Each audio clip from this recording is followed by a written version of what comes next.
Собраните потписи за распишување на референдум во Босилово и Ново село, иницијативата Здрава Котлина ги поднесе до локалните самоуправи.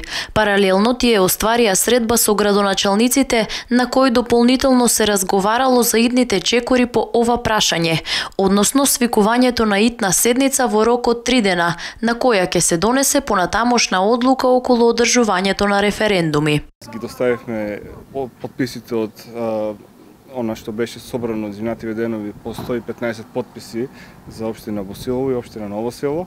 Имавме многу продуктивни состаноци со локалната самоуправа во општина Ново село и во општина Босилово.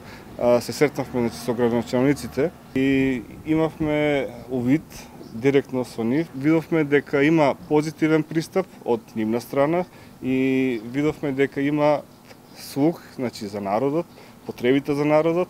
Дефинитивно видовме дека заеднички можеме многу повеќе и во таа насока ги поздравуваме чекорите од кои што ги видовме од локалната самоуправа. Според градоначалникот на општина Босилово Љупчо Колев, општината се труди да действува според законските постапки и регулативи. За одржување на референдум во Босилово понудил 3 датуми: 3, 10 или 17 септември, кои според него се во согласност со сите правни аспекти, односно истиот да се одржи за време од најмалку 25 до најмногу 40 дена од кога ќе се донесе одлука.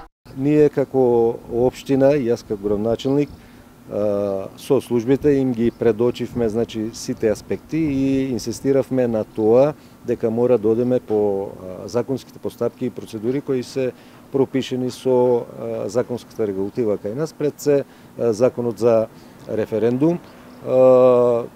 Луѓето иницијатори има дел информации, дел нема информации како оди таа постапка и јас како што и на минатата седница на Советот напоменав дека ние како општина ќе се потрудиме правно да ги насочиме како оди таа процедура со цел да ги сузбиеме сите гласини дека некој е за или против, дека некој ја кочи таа постапка.